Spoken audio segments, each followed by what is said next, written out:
Welcome to Storytelling with Data, the podcast where listeners around the world learn to be better storytellers and presenters with best-selling author, speaker, and workshop guru Cole Nussbaumer-Knaflic. We'll cover a wide range of topics that will help you effectively show and tell your data stories. So get ready to separate yourself from the mess of 3D exploding pie charts and deliver knockout presentations. And with that, here's Cole.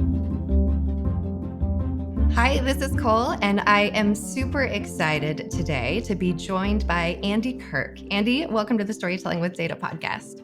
Thank you, Cole. Great to be here. Thank you for inviting me. Absolutely. It's hard to believe that we haven't sat down and done this already at this point. So I'm glad we're getting around to it. So Andy is, I've been saying data visualization guru in our advertising because you do training, you do research, you've written books, you have a fantastic website at visualizingdata.com. And I'll let you introduce yourself more fully momentarily. But before we do, I wanted to share a fun anecdote, or what I think is a fun anecdote, because it's a memory that I go back to, I feel like regularly these days in the midst of COVID lockup, which is February in London, in a pub, having a pint and some food with Andy Kirk and David McCandless. And it was such a fun evening It was after great. we'd all Yeah. spoken at the DataViz Live conference. I think that was my last international travel. Actually, it was my last international travel before all of this craziness. We'll talk about that. We'll talk about how the craziness has impacted some of our work, some of your work. And I have some specific topics I want to make sure we cover. We also have people joining live. We have a number of people viewing our live discussion. And so we'll cover a couple of topics, but then I want to make sure we leave a lot of time for the folks who are joining to ask their Of questions. course. Yeah, sure. So that was too much of me talking already. I want to hear you talk. I think a lot of people listening and watching are probably already familiar with you and your work. But for those who may not be, can you tell us a little bit about yourself, about how you got to what you're doing, and about what you focus on today? Yeah, sure. So I am a DataViz freelancer. I never personally use the word guru. I'll let others judge that or not. But yeah, I've been freelancing for just over 10 years now. And yeah, I get involved in lots of different things simply because I need to sustain my own energy and enthusiasm. But yeah, training courses, teaching academically, book writing, projects, design, consultancy, which I really enjoy, the website, podcasts. So I do try and keep a lot of things spinning, but a lot of these things do influence each other, so the consultancy experiences then feed back into my training courses, and then that feeds into the book. And so all these things, kind of coalesce around the same motivation, which is, I'm sure something that you would share with me, Cole, that I'm trying to give people the knowledge and the expertise that I've, to a certain degree, self-developed over the last decade, and give people that leg up into this subject that is, in many respects, it is an overwhelming prospect, simply because the amount of different things that you need to, in theory, master to be good at this, whether it's kind of creative work, whether it's the technology, whether it's the data and the journalism aspects. But it's something that we've all got at least a starting position of strength with, in one of these different hats. And it's a subject that I think we can all do. We can all attain. There should be no barrier to this subject. I think the biggest thing that I often try and impart to people is that the most important characteristic that you can possess is curiosity. I actually think that even though my book's called Data-Driven Design, it's curiosity comes even before data. We don't capture or create data without having that initial wondering about something, that curiosity, that sense of, I wonder how that's doing. I wonder what's going on down there. So, I'm just trying to help others get into this world. And, thankfully I can do it in a way that allows me to be a freelance professional and, be my own boss, and something that I celebrate every day. One of the things that strikes me from that, you talk about how today, people have to learn a lot about different things. Mm-hmm. And one of the things that strikes me is there's so much more information out there, right? If you go back a decade when you were starting to get interested in this, or when I was starting to get interested in this, there wasn't this plethora of resources. And so in some ways it was maybe easier to navigate because of that. But Yeah. I'm curious, and I'm sure, the curiosity you talk about is part of what leads into this, but what led you down the path to do this in the first place? Well, I guess, I mean, not to make it too long an origin story because we've only got 40 minutes or so, but when I was a kid, that's where I'm starting. When I was a kid, I was really into art and maths. So I wanted to pursue a pathway into architecture, but no. For different reasons, that was not my game. And then when I Do went you to know, because when university, we were at that pub in London, I think we talked more there than we had previously and realized our paths were yeah, quite similar in all these different yes, ways. I absolutely. went down an architecture path as well. Right, and actually, when you two do chat to people, there's lots of, let's say, failed architects who are now in this world. But yeah, I mean, so I always had that natural tendency towards numbers and statistics, but also a certain eye for creativity. Um, but it wasn't really until about 2007 when I was working as an analyst at a university. And so my day job was presenting data and charts and graphics, but not with any real robust, approach or understanding of what I was doing, just making things that looked nice to me. I found the subject on the web, and I found Stephen Few, and I found Tufty.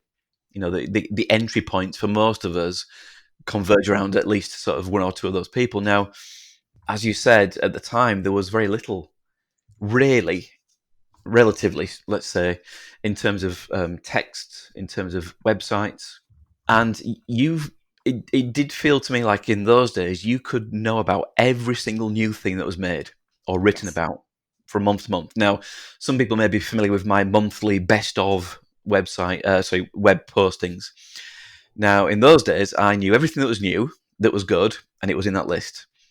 And these days, it's now an editorial judgment about what to put in. Yes. And I think that's Which is perhaps, super helpful, by the way. oh, thank you. I mean, it's a different challenge now, and it does take a long time to do that. And I think going back to your point, I suppose in many respects, our roles now are to be custodians, chaperones, or concierge, if you want a concierge role, to guide people, to give people a roadmap that often is, yes, clearly it's us teaching and imparting what we've learned, but as much as anything, it's giving them a route map to then find their own.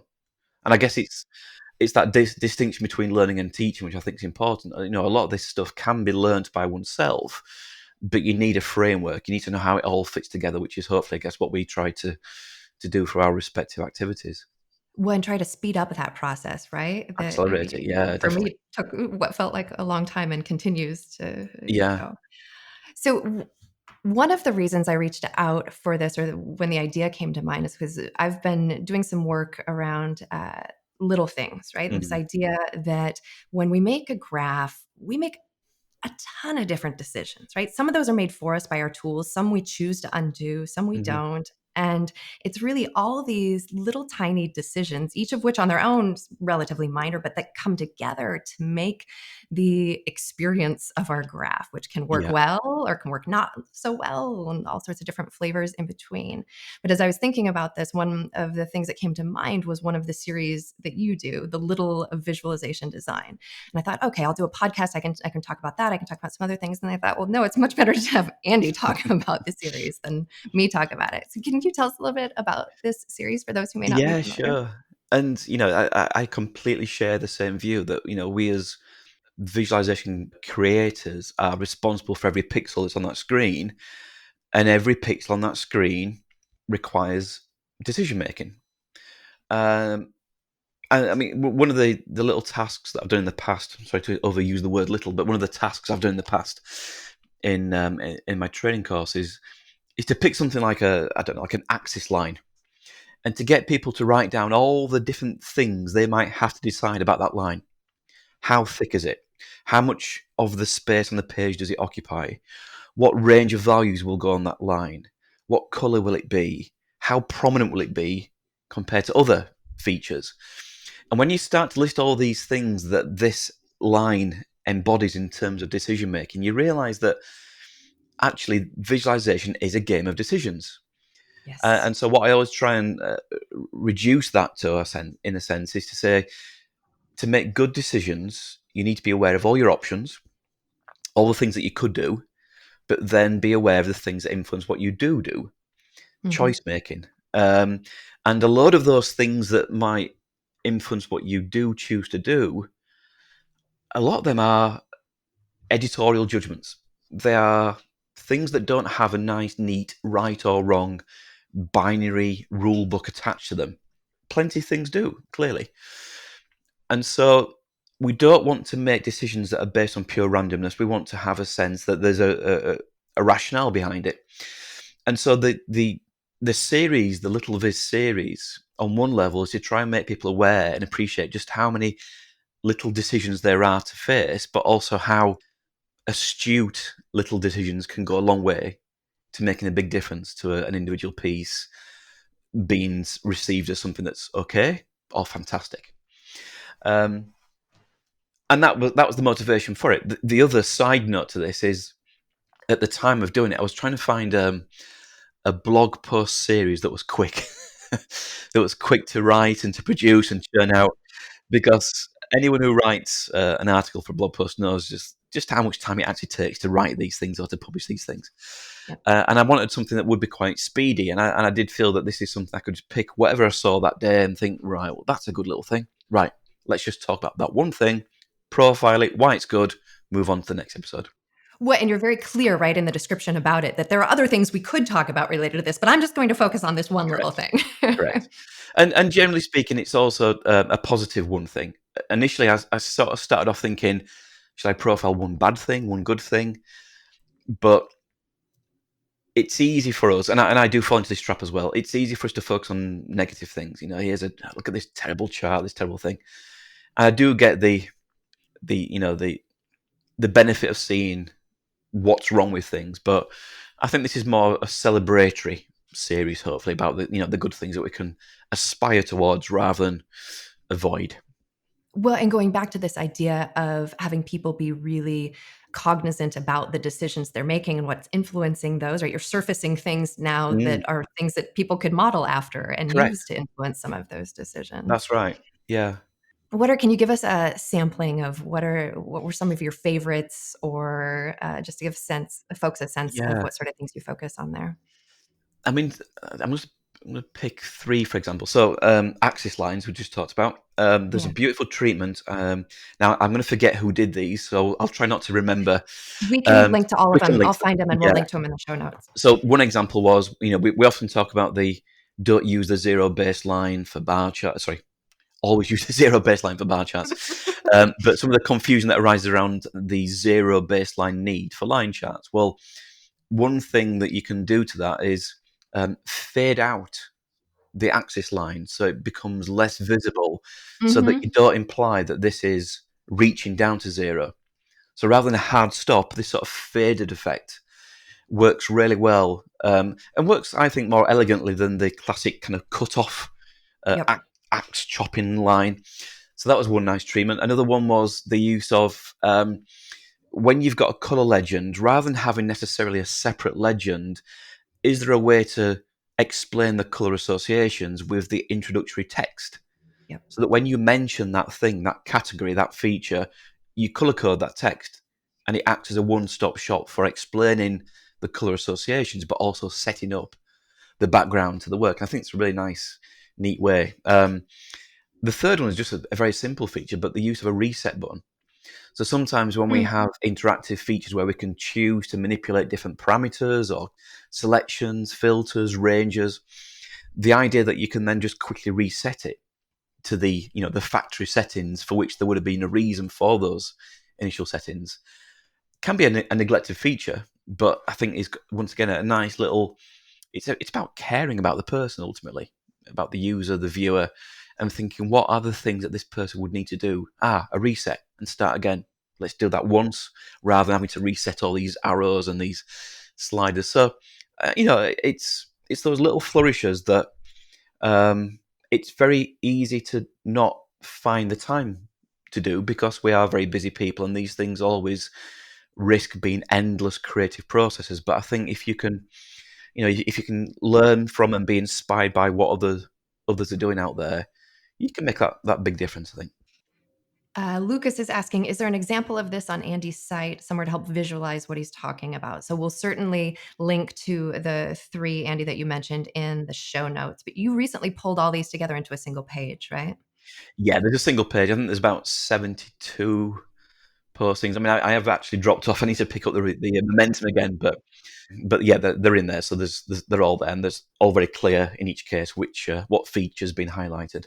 Awesome. And we'll include that in the show notes as well. As I was going through them, a couple that stuck out to me. One was there was one from the Washington Post that you highlighted where it was like 3 panels of slope graphs. And the Yes. point was that if they put it all into a single slope graph, you wouldn't have been able to see what was going on. But by breaking it Yeah. in, they were able to have different minimums and maximums and really tell this sort of piecewise story. And they had nice structures of titles above it to help facilitate that as Yeah, well. and I love containers. I love the idea that you don't try and permanently go for this continuous single construct, and then you break things down, and each one offers a different window into that topic, but still within the logic of a sequence of a year ago, a month ago, last week, for example. Yeah, and I like this phrasing containers because I always think of it as the negative space of like, how do you make the white space in between or do these things? But container makes it feel more like I don't know, like a hole Yeah, in a useful way. and it gives it a home as well. Hmm. What about, so when it comes to all of these little sorts of decisions, I think I may know where you might go with this, but I'm going to put it out there because I think it's an interesting question of, so when we look at a graph or when we're making a graph and we make all these different design decisions, right? You come back to your axis of, Yeah. how thick is it? How far from the data is it? What's the range? What are the pieces of that thought process that can be taught? And are there pieces that people are just naturally inclined Mm. to see differently or act differently It's a really great upon, like question. the whole nature nurture sort of question? I think there is a certain innate talent that some people have, and I would never put myself in that bracket. There are some people who think, "How on earth did you think to do that thing? That's so clever, so cool." Um, I think really practice is everything, you know. And I know this is something that you would support anyway, but I think the repetition of exposure to these challenges, the exposure to what others are doing out there to learn from, is perhaps the most crucial aspect of it.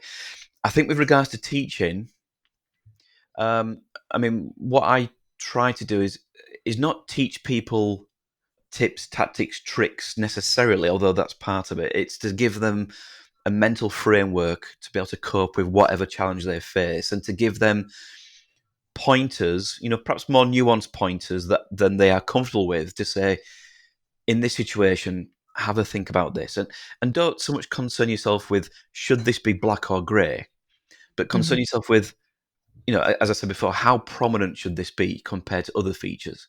Does it need to be shouting, or can it be Yep. quite quiet in the background, but still be visible enough so that it's there when you want it? So it's to try and, I guess, educate people in a way that is a more survivable knowledge base, because it's more fluid and adaptable, Yep. but equally is not necessarily easy and comfortable to pick up and run with straight away, which is why the practice part kicks in. And that's one of the tensions that I experience a lot with folks who are just getting into the space or wanting to learn is, especially early on, there's a desire to have a set of rules to use, which I think is probably useful in some regards to learn some guidelines like that at the onset. But then understanding that there aren't rules, right? And that's actually part of what makes this space so much fun is that it can be a little different each time, or it can be a little differently done by each person. And Yeah. as I'm putting together content for the live event that we have coming up later this month, it's this idea that I'm going to show you some viewers some little things, but these are not the right things, right? You Mm. can do these in different ways and come up with an equally great result. It's being conscious about all the little decisions you're making and coming back to what you said earlier about really thinking about the person who's on the other side of it and their experience and trying to make that feel good. Yeah, absolutely. And you're right. I think there's a desire when you first get into this to have that infrastructure of rules and guidelines, and always do this and never do that, and um, something that's perhaps a reductive view of this subject that is usefully reductive, because that's what you need when you start anything. As you would do when you're learning, a piano. You learn to do scales or arpeggios, and you learn the sort of almost like the muscle memory of doing certain things. But then you need that extra confidence to break the rules. I mean, lots of people say learn the rules first to then know how to break the rules, and I think that's something that I think more and more people become or are becoming appreciative of. I think going again, if we look back over the last 10 years, and it's not to pick on these authors in a negative sense, but perhaps the rules that we did learn from Stephen Few and Tufte gave us quite binary choices, and always Yeah. do this, never do that. And I think we need that. But then perhaps as people get more exposed to challenges whereby that approach does not have a reliably satisfactory outcome all the time, Yep. that's when you think, right, hang on, how do I now battle this thing? And that's when you become, I guess, more confident to break the rules and to become more liberated in the way that we tackle things. And I think there's certainly over the last few years, perhaps a greater appreciation for techniques that are sketchy and more fluid and less about precision and more about, feeling things. And you only get there through initially doing the bar charts, going through the legwork of the more mechanical processes. But the key thing is we need all that stuff. And most of our work is still in that realm of the rights and wrongs. It's just perhaps for the more sophisticated adaptability to dealing with different challenges, you need to kind of go beyond that.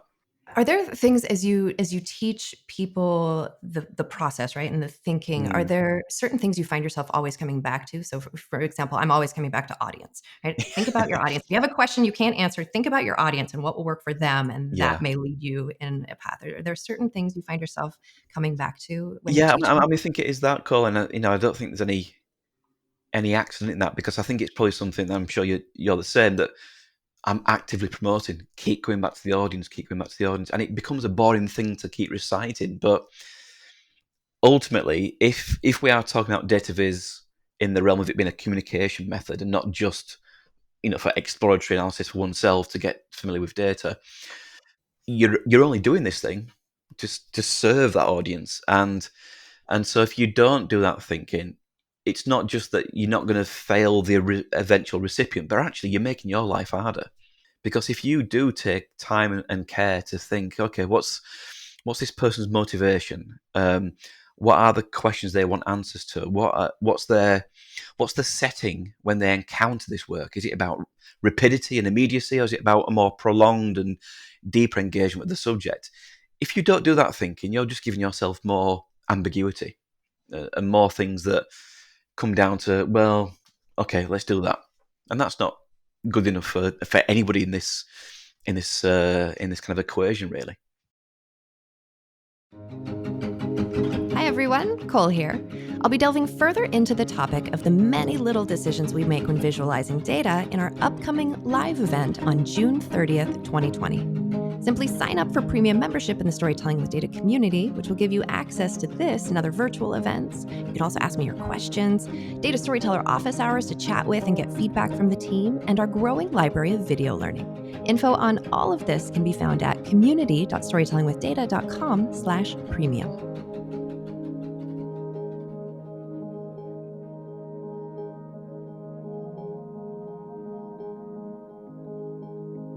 So John asked a question. This was a little bit back when you were talking about the design decisions. And he says, and welcome, John. He's tuning in from New Zealand, where I think it is probably still crazy early in the morning. So thanks for getting up early, John. He says, so artists, not scientists? I would rephrase that: so artists and scientists. I mean, there is a. I mean, you could see it as a, layers of an onion. Maybe at the heart of all this is science. And once you've got that nailed down, and you've got the visual perception science and the rigor of the rights and wrongs, that's your basis. But then on the outside, you've got that extra fingertip sensibility where there is room for creative interpretation. There is room for remembering that people are humans, and you need sometimes to like things and to have that emotional extraction. And I think, coronavirus, if we would just think about this as a topic, there's a time and place for this to be very scientific, for it to be very, sober and factual, because the people who need this information need to respond to actual numbers and correct trends. But then there's also other aspects that need to be emotional, to convince people to stay at home, to convince people this is not just a little bit of flu, So there's a time and place to pull both these levers, and I think part of the skill set is knowing when to go down one route or the other, and maybe sometimes the pair can work collectively. You might start off a piece of work that is, to begin with, quite emotive, to get people's attention, to make them feel something, and then you turn it into a much more factual portrayal, more precision, more dashboardy in style. So to dovetail on that, you mentioned coronavirus. Obviously, the state of things today is different than it has ever been Correct. before. What does that mean for data visualization and the role that data viz has been playing, the role that it could or should play? What's your perspective there? Yeah, it is an interesting state that we're in.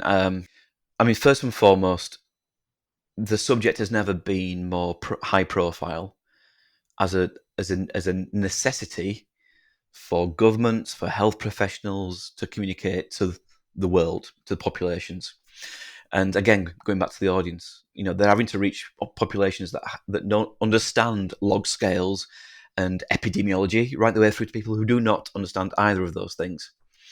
So I don't think it's ever been more high profile. I don't think there's ever been greater demonstrations of the best of this field, and also usefully for us as teachers, the bad stuff as well. Don't do this, do that.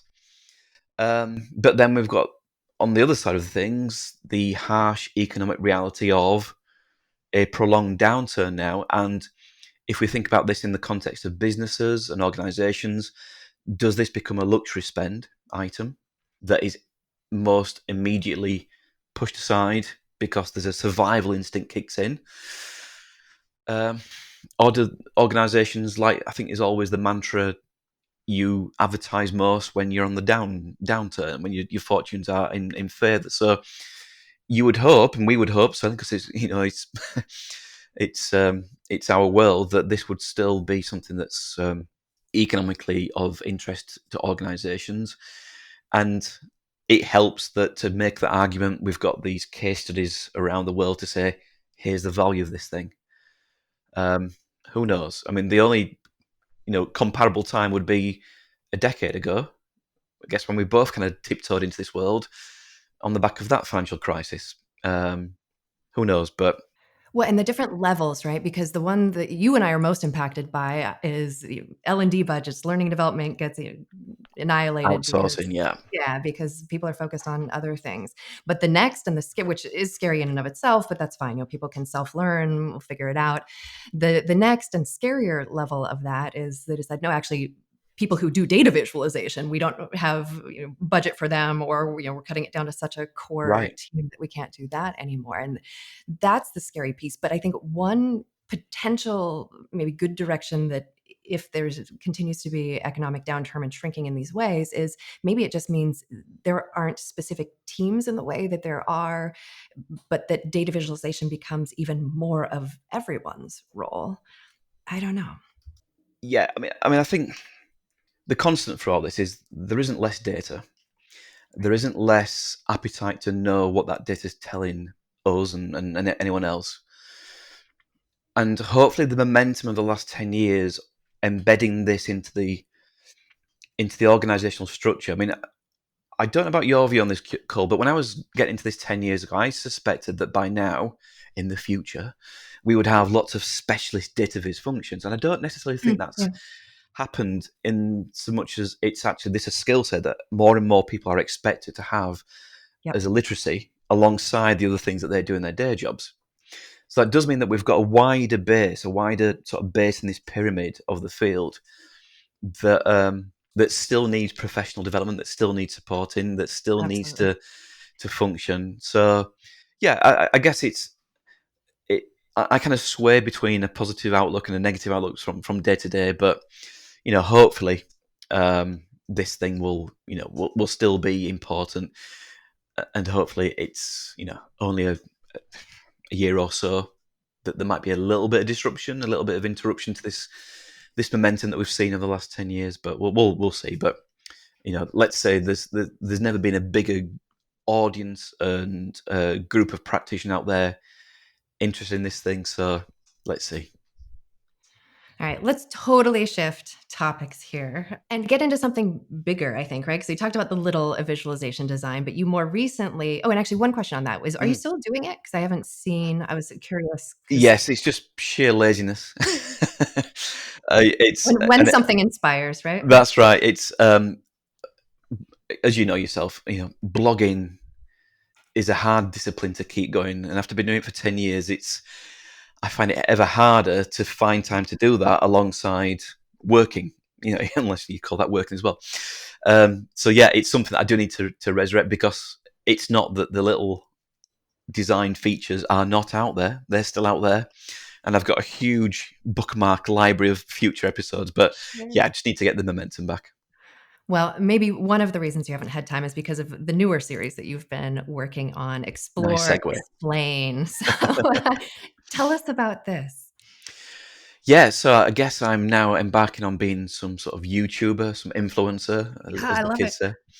Well, I mean, going back to the discussions we've had about, teaching the subjects and about decision-making, little things, I am obsessed by the notion of process and about how you deconstruct this chaotic, complex endeavor into a sequence of decision-making moments. And so this is what I write about in the book. This is how I structure the training course. And the articles and the pieces that I'm always most keen to read are people's process narratives, the backstory to their works. And I just love the rationale and the mistakes that people make and the things that they've kind of traded off and the compromises. And so I thought, well, one of the most interesting ways to perhaps do this is just to have conversations with people rather than get them to write it down and read. Let's have a chat about these things. So yeah, the fundamental essence of this new podcast and video series is interviewing a designer about one, usually, or at most perhaps a pair of companion works, to get that backstory and to give them and their work a platform to go through all these hidden thought processes, because you see this final work and this is just the tip of the iceberg. You don't see all this work that's gone below the surface. And it's literally not about me. It's simply to say, I want to ask you questions to give you the platform to celebrate your work and your process.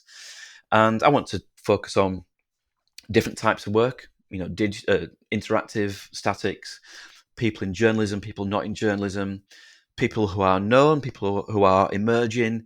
I want to make it, a very diverse series. And yeah, so it's a departure for me, trying out podcasting. Yeah, how are you liking it? Tremendously hard work. So I respect those of you who have done this for the amount of time that you've done this. Editing's hard, post-production's hard, but I've really enjoyed it. I mean, I've just enjoyed the chats with people. Yeah. And it just feels like I'm sat in a pub. By the way, I'm not always in a pub. I should make that clear. It sounds like it, but yeah, it feels like I'm chatting with a mate in a pub, and they're just talking through how they did what they did. And so yeah, it's something that I've launched. I started it before lockdown, so it's not a lockdown reactionary podcast that you do see quite a lot of podcasts popping up now. But this is something that I started interviewing people in January, February, and then it's just got round to releasing the episodes now. So yeah, it's been. What's been your favorite? Really What have been some enjoyable. of your favorites so far from the conversations? Well, I mean, it's literally the case that every single episode has revealed something new to me, highlights that I never thought about, the things that people challenge. But I guess if we pick on the topic of COVID, I interviewed John Byrne Murdoch about his work on the Financial Times coronavirus tracker, and it was fascinating to hear about the persistence that he puts in, or he has put in. I think they've kind of got a routine going now for that. But in the early days, when new countries were emerging, the persistence that he put in to pick up the phone, to get contacts with people on the ground, correspondence from the Financial Times, local health professionals, to get the data from all these different origins. He didn't sit there with a nice, neat spreadsheet routine that was just sent to him and he just press go. He had to forage for this data. He had to find it, verify it, check it. And so when you see this work that he's put in that's published, in the evening UK time, that's the culmination of a full day's work to do all this groundwork gathering. And you don't appreciate that when you see it. You just think, oh, well, he's just got to download from a, Johns Hopkins, download and then run routine. It's not the case. Well, and that's when then it blows my mind when you have people ripping apart the graph. Like, Yeah. no, you don't get it, right? Well, everything that goes That's into it. this, and But he did some really nice posts also on their process, right? That's right. We didn't just happen upon this graph and everything they went through. That's right. And and he talks again about how his responsibility with this kind of data, and it weighs heavy. It's about deaths, it's about cases, it's about people, it's about the most human topic. But he's having to detach himself from that as a practitioner, but also his work is not attempting to do anything other than detach yourself from that. It's about shapes. It's about measuring the success or otherwise of government practices and responses to this outbreak. So one of the things that he didn't say this in the interview, but I can see, as you said, from the amount of responses to the tweets. Why don't you show this? Why don't you include that? His job is to show effectively one thing, as I've said, how these progress lines are shaping up. If you want to know about something else to do with coronavirus, another chart will do that, another report will do that, but that's not the role of this thing. This is attempting to answer a different curiosity. And I think it does expose that impatience that we often have as viewers and consumers, where we want answers to the thing that we're interested in. Well, yeah, that might be interesting, but this can't do that job. So you're going to have to look elsewhere for an answer to that thing. And I guess it does expose, again, this shared responsibility that we always have between both the creators and the consumers. And it's one thing increasing the literacy of creators, but if your population of people reading this don't have the same growth in their sophisticated consumption, there's a disconnect there, and there's a difficult marriage that has to find a way to compromise and almost meet halfway. Well, and we run into more of those scenarios where there's a mismatch because of the way information can be shared today, right? Correct. Which just wasn't the case before. You developed a graph and it was used for its purpose, for its audience. And That's now right. all right. Well, we will be sure to check out the Explain, Explore, or everybody listening should be sure to check out Explain, Explore. We'll link to that in the show notes. And yeah, I love the in-depth conversation on a single topic because you get a different level of insight than you get through anything else. That's right. I think let's shift now, though, to some viewer questions. I've got a bunch that have come in here. Lisa says, in your book, you mentioned one person's wow is another person's I knew that, is another person's I don't care. What do you think is the most common viewer profile category? How do you get most of the viewers to wow? By making the visualization simple to understand using clean design principles, or by making the visualization more dramatic and memorable by adding background images, etc.? Yeah. I mean, ultimately, I would imagine most people fall into the I don't care.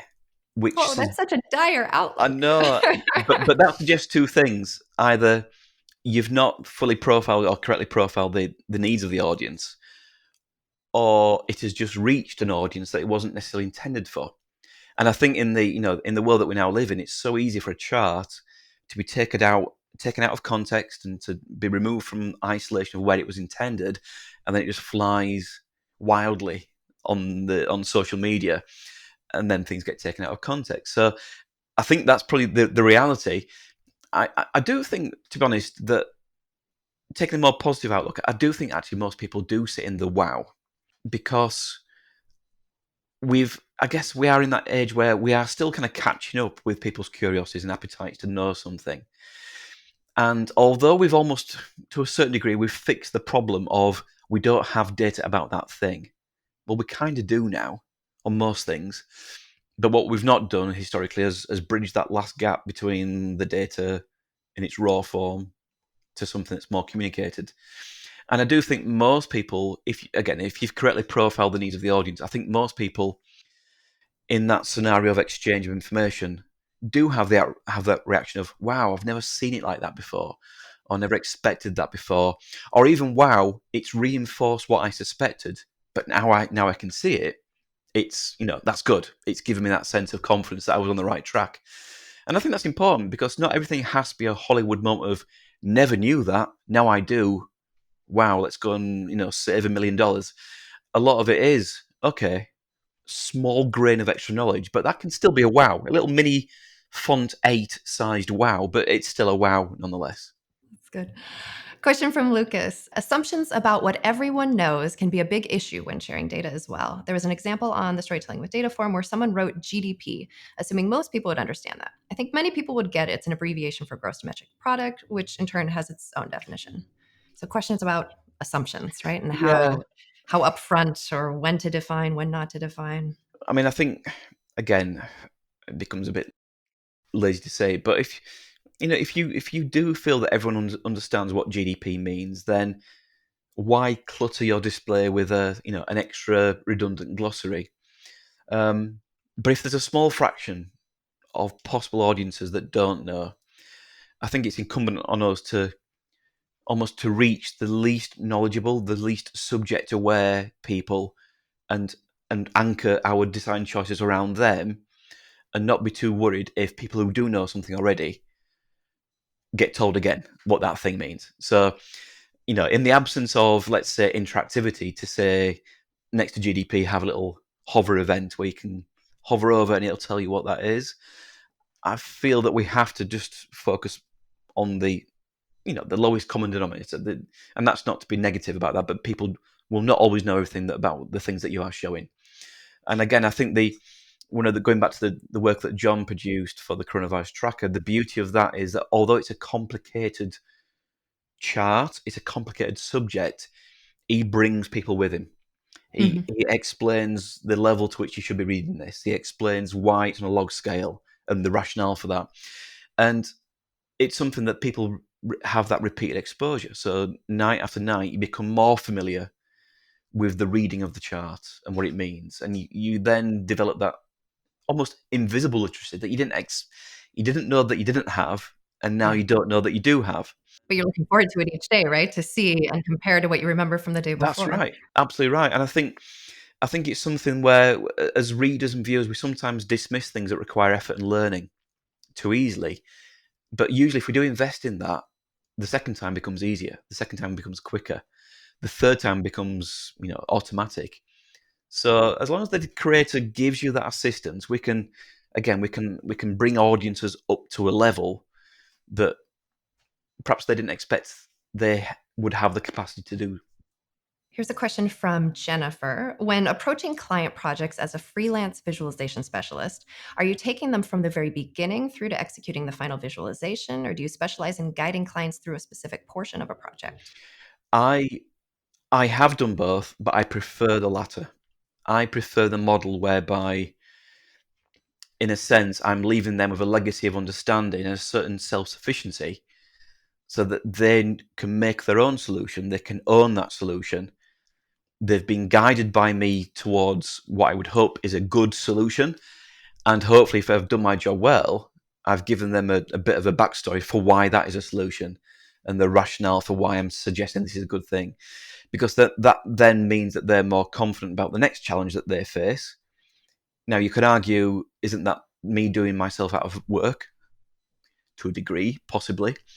But I prefer that idea that I'm leaving a legacy of understanding that's more than just okay, give me the brief and then I'll do a solution and then ta-da, here it is. And I won't tell you anything about why. I'm just going to give you the solution and go ahead.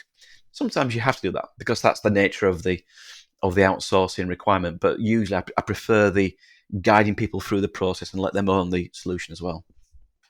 You mentioned earlier that how Tufty Few, when first starting out a decade ago, these are some of the places to take inspiration because they were the place to go. Where do you take inspiration from today? Oh, good question. I think the lazy answer is everywhere, and what I mean by that is that I guess through my own journey of developing over the last decade, I've learned things from unusual places. So let's take an example of cartoons. Well, there's something that we can learn from cartoons about the the efficiency of communication, about the restrictions of conveying a story and comedy and humour in perhaps 1 or 2 frames, the distilling of a current topic into a single frame that has to be produced in 1 hour for the print cycle. Looking at movies and how colour palettes work in movies to accentuate drama or mood, emotion. Looking at video game design in how you interact with certain features, about how even kids can know the basic premise of a map layout and how to interact with an object to pick up a gun or something like that. So there's lots of little clues that we can gain from outside of data viz to bring into data viz. Layout design, even just things like, and this is something that's, very much touches on your world's core, which is, stories about when we read books, why has it worked for us? What's the structure? What's the plot development and the character development that's worked for us? So, everything that's in a creative realm or a communication realm has lots of shared decision making, layout, things to leave in, things to leave out, dealing with constraints and context. So, we can learn from elsewhere. And if you start off with that, it can become overwhelming because you think, well, how do I process all this? How do I give all this knowledge that I'm picking up from elsewhere at home? But I think eventually you have that confidence. Perhaps when we do start to, lose the stabilizers of the tufties and the fews, that's when you can look elsewhere and think, wow, this is all part of the same game. Andy, this has been fantastic. You've taken us through so much stuff. And I always say when we do these, like, I could talk forever, right? We could keep going. It feels like the time flies by. But from, curiosity to practice to all of the little decisions we make and how to learn from the good things we see with others to the deeper process evaluations and what we can learn from there. You've left us all with a ton of resources that we'll make sure we link to in the show notes. And I love this idea of finding inspiration everywhere. And it's not about being overwhelmed by that, but just taking notice of what's there and what you might draw into your own work. Where can people follow your work and what you're up to? Do you have anything upcoming that you want to let us know about?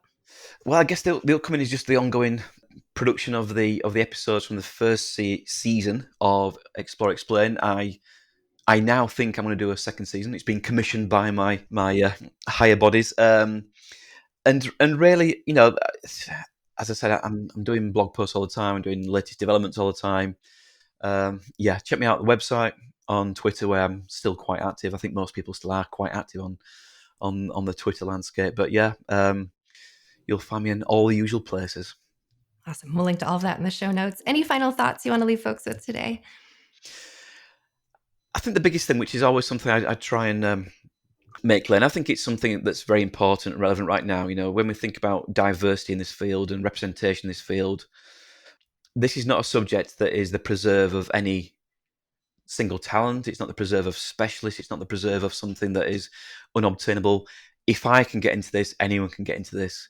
Start from where you have an initial base. We all have some strength, whether it be data, whether it be analysis, whether it be creative, whether it be technology.